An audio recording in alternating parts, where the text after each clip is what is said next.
అక్కడ దేవుడు ఒకరి అర్పణ అంగీకరించాడు. ఎవరు అర్పణ అంటే హేబేలు అర్పణ. దాన్ని బట్టి హేబేలు ఏం చేశాడంటే కయ్యని మీద పడి కయ్యని చంపాడు కదా. కారణం చెప్పమంటారా? హేబేలు మీద కయ్యనికి ఏం కలిగింది? కోపము, ద్వేషము, అసూయ కదా. ఇవన్నీ ఎందుకు వస్తాయి? కయ్యనికి ఎందుకు వచ్చింది అసలు ఆ మనసు? కయ్యనికి ఎందుకు ఆ మనసు వచ్చిందంటే చూడండి, కయ్యనికి ఎందుకు ఆ మనసు వచ్చిందంటే కయ్యను హేబేలు చేసే సత్క్రియలు చూడలేకపోయాడు. అంటే సత్క్రియ, మంచి క్రియ చేసిన వాడు ఎవరంటే హేబేలు. హల్లెలూయా.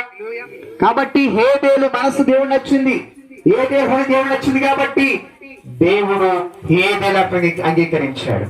ఈరోజు ఎంతో మంది దేవుడికి ఇష్టం కలుగుతున్న వారిని చూసి చాలా మంది చేస్తారంటే వాళ్ళ మీద స్వార్థపడడం, కోపపడడం. ఎవరో బాగా పాట పాడారు అనుకో, బాగానే పాడేస్తారు పాటలు అనుకుంటారు వాళ్ళు. కానీ ప్రోత్సహించాలి.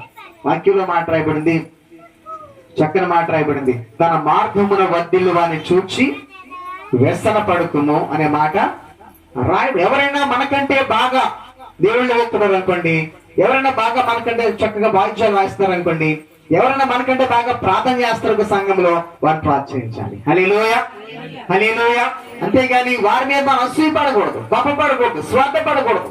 తన మార్గంలో వర్ధిల్లు వారిని ఇంకా ఏం చేయాలి? మనం ప్రోత్సహిస్తే కొంతకాలానికి నిన్ను చెప్పుకుంటా, నీ పేరు చెప్పుకుంటారు కొంత. అందుకో పలానా వ్యక్తి నన్ను ప్రోత్సహించారు, పలానా వ్యక్తి ప్రోత్సహించారు కాబట్టి, పలానా అన్నయ్య నన్ను ప్రోత్సహించు, పలానా అక్క నన్ను ప్రోత్సహించింది కాబట్టి ఈ రోజు ఈ స్థితిలో నేను ఉన్నాను. హల్లెలూయా.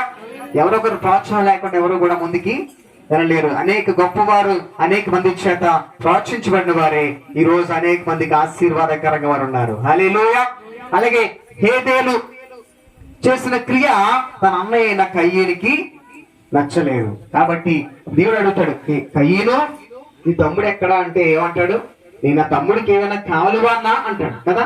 అంటే ఎందుకు ఈ మాట జ్ఞాపకం చేస్తున్నాడు ఏంటంటే, కయ్యను ఎందుకు జ్ఞాపకం చేస్తున్నాడు ఏంటంటే కయ్యను దేవునికి తమ మనసులో చోటు ఇవ్వలేదు. హల్లెలూయా, హల్లెలూయా. కాబట్టి దేవునికి చోటు లేదు కాబట్టి తన మనసులో మరొకటి దిగడానికి చోటు వచ్చింది. ఏంటంటే అసూయకి, కోపానికి కదా. మన మనసులో దేవుని చోటు ఇవ్వదు ఏమవుతామా? మరొక దానికి చోటు. చాలా మంది నీ బిడ్డల కోసం ఆలోచించకపోతే, నీ ఇంట్లో వారి కోసం నువ్వు ఆలోచించకపోతే ఎవరు ఆలోచిస్తారు నీ గురించి? వారి బిడ్డల గురించి నీవే ఆలోచన చేయాలి. హల్లెలూయా.